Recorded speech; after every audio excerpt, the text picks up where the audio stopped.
You know how some vacations just start with a bang? Mine started with a full-blown international incident involving a textbook Karen, a very patient petrol station attendant, and a surprisingly delicious free chocolate bar. Let me tell you, I was not expecting that when I touched down.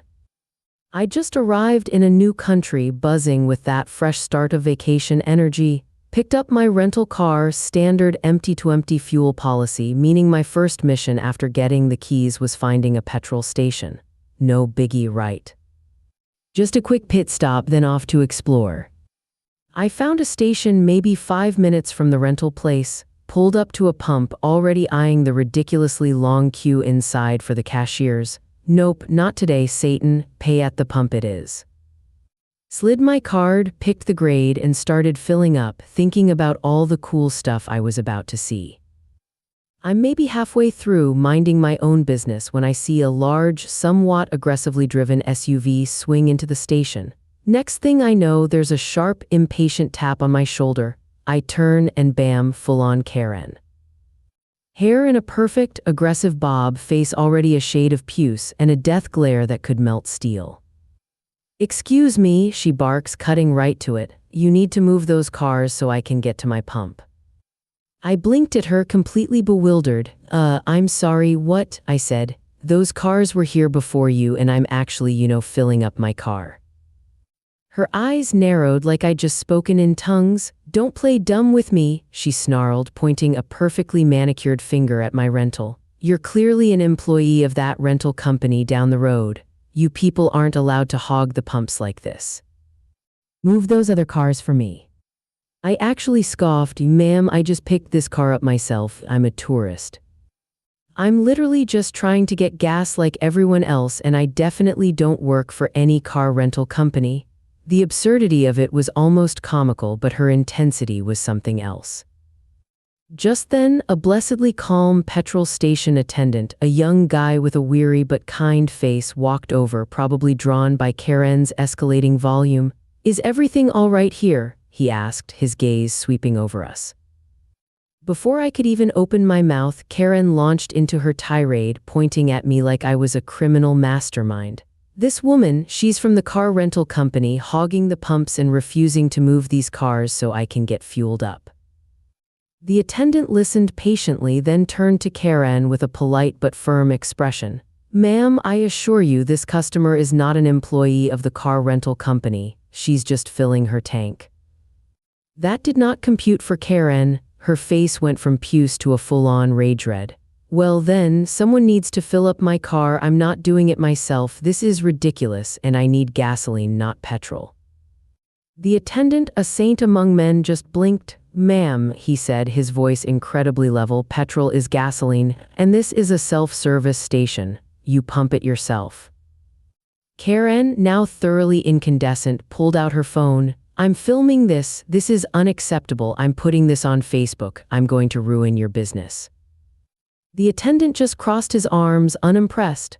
"Ma'am," he said, his tone now carrying a distinct edge of "I'm done. If you expect people to fill your car for you or for special treatment because you're shouting, then frankly, you're in the wrong country. This is how we do things here."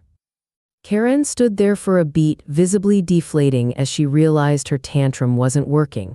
With a final, furious huff, she shoved her phone back into her bag and stomped back to her SUV, eventually pulling it into an empty pump a little further down. The attendant turned back to me, a small, apologetic smile on his face. "Sorry about that, mate. Some people, he then gestured towards the shop. "For your trouble, go grab anything you like from inside on me." I practically skipped in, grabbed a rather fancy chocolate bar, paid for my now full tank, and got out of there. My vacation had officially started with a bang, a Karen, and a very unexpected sweet treat. So yeah, that's how I kicked off my relaxing vacation, almost getting into a full-blown international incident with a self-entitled Karen at a petrol station. But hey, free chocolate bar and a story for the ages, I'll take it. Pretty sure that attendant deserved a medal, though. If you're still watching, you're clearly into this stuff. Go ahead and subscribe. I've got more stories just like these. Now, on to the last one. You know those days where you just want to grab one simple thing from the grocery store, and instead, you end up with a concussion and a missing bike. Yeah, well, that was my Tuesday. Hey there, r/IDontWorkHereLady, Ethan here, and trust me, you won't believe the chaos that unfolded just because my mom needed a can of cream of mushroom soup. It was a perfectly ordinary afternoon. Mom sent me on my trusty bike to the supermarket, a quick, easy errand. I was cruising along, enjoying the breeze when I spotted her. A woman, probably in her late 40s or early 50s, pushing a shopping cart like it was a battering ram. She had on this bright, almost aggressive, yellow shirt and a look on her face that just screamed, "Don't mess with me, I'm on a schedule."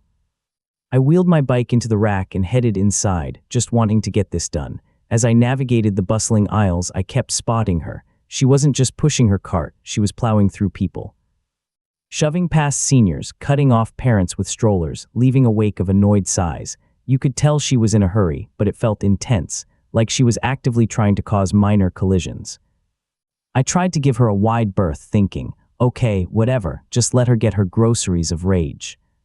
I finally made it to the canned goods, relieved to be away from the cart-wielding menace.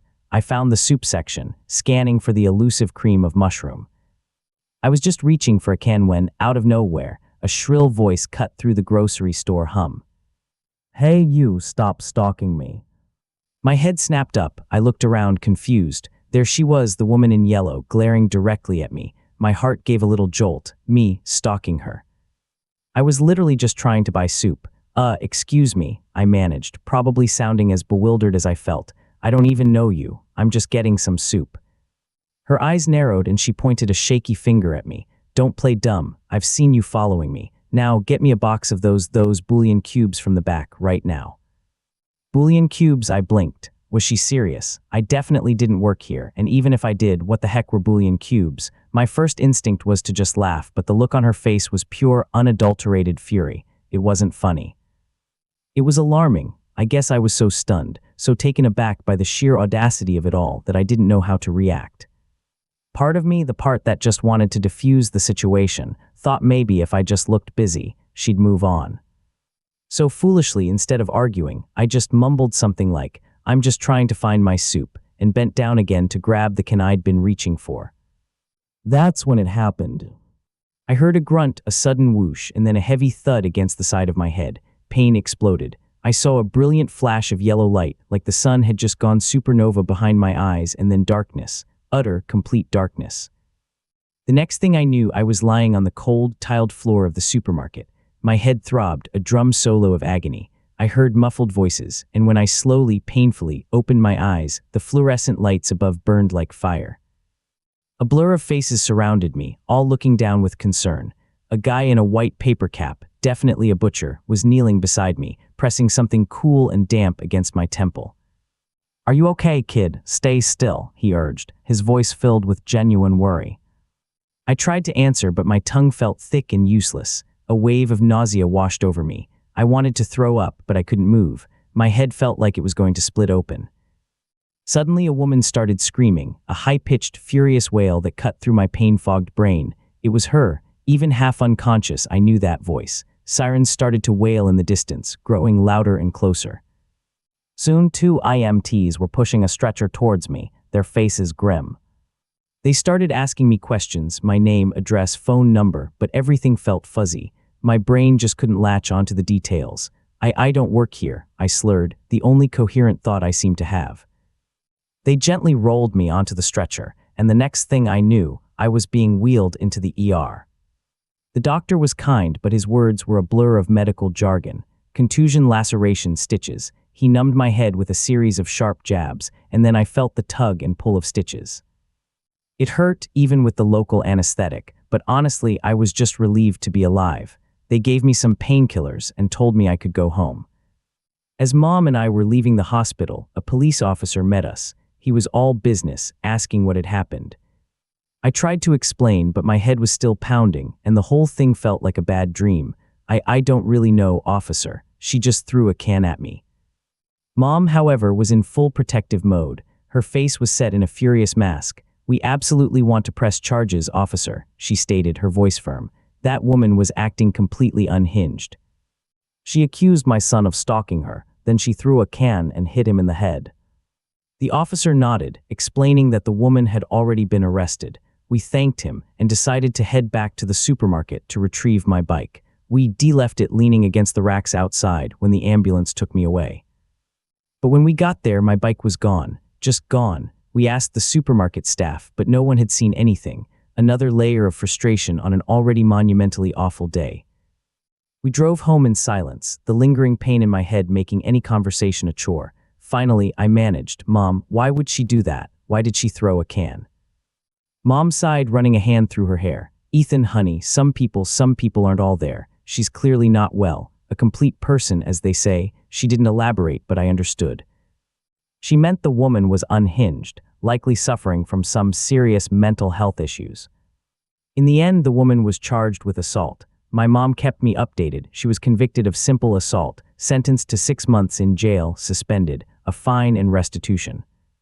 Mom was actually pretty impressed with the outcome, saying it was a good deterrent. But me, I couldn't help but feel a flicker of pity for the woman. Sure, she'd clobbered me with a can of soup and caused me a day of hell, but she was clearly in a bad place. I hope she gets the help she needs, even if it means some time in the system. It's a messed up situation all around. So yeah, that's my story, all because of a can of cream of mushroom soup. Thanks for listening, r/IDontWorkHereLady. I'll be lurking in the comments.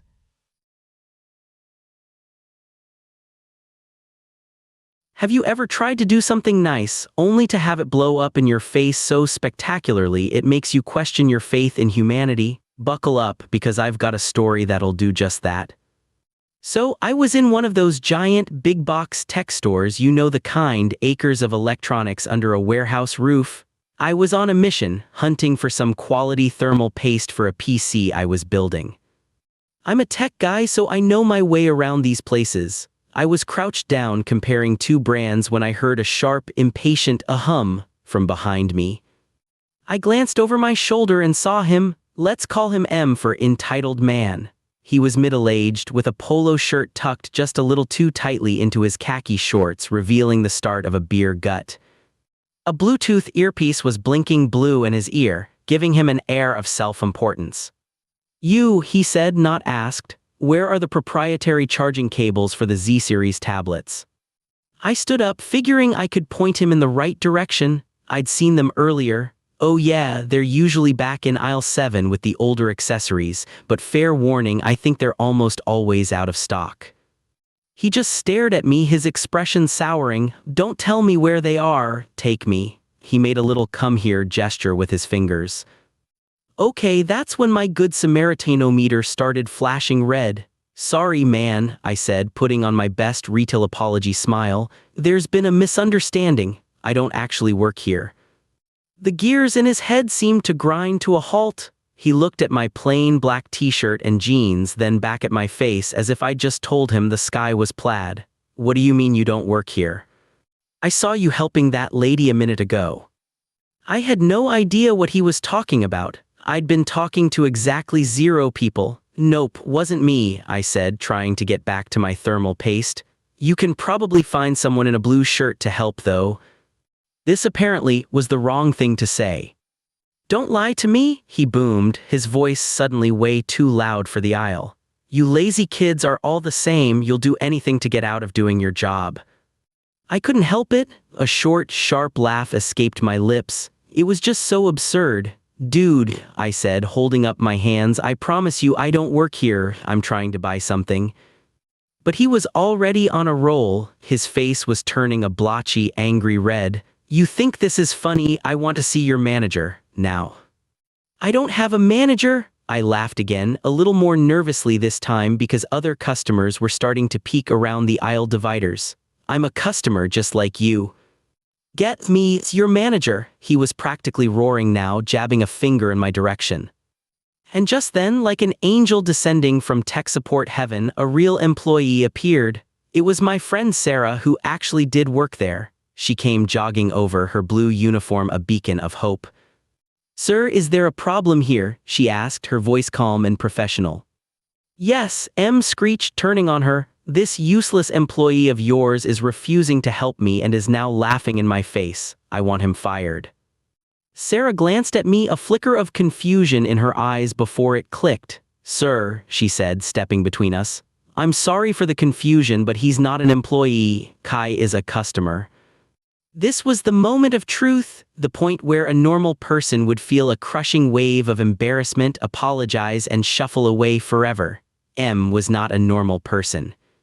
His eyes narrowed, he looked from me to Sarah and then back again. "Oh, I see," he sneered. "You're all in on it together, covering for your lazy friend. Unbelievable." He threw his hands up in disgust, spun on his heel, and stomped towards the exit. As he passed the automatic doors, he yelled back into the store, "I'm reporting all of you. This place will get the worst review of its life." I was left standing there next to Sarah, just blinking. The whole store seemed to go quiet for a second before the ambient electronic hum returned. About an hour later, I was home trying to forget the whole bizarre encounter when my phone buzzed. It was Sarah. "You are not going to believe this," she said, and I could hear the exhaustion in her voice. "Don't tell me," I sighed. "He actually left a 1-star review." "Oh, it's so much better than that," she said. "He filed a formal written complaint with corporate. He described you plain black t-shirt, dark hair, and demanded that the unprofessional employee who lied about not working there be immediately terminated for gross insubordination and mocking a customer." I just sat there, speechless. The man hadn't just gotten it wrong, he'd built an entire fantasy world around his own entitlement, and now he was trying to get a non-existent employee fired from a job he never had. So yeah, there's a formal complaint about me, a customer at a store I don't work at, demanding I be fired. What a world. Got time for one more. This next video is worth it.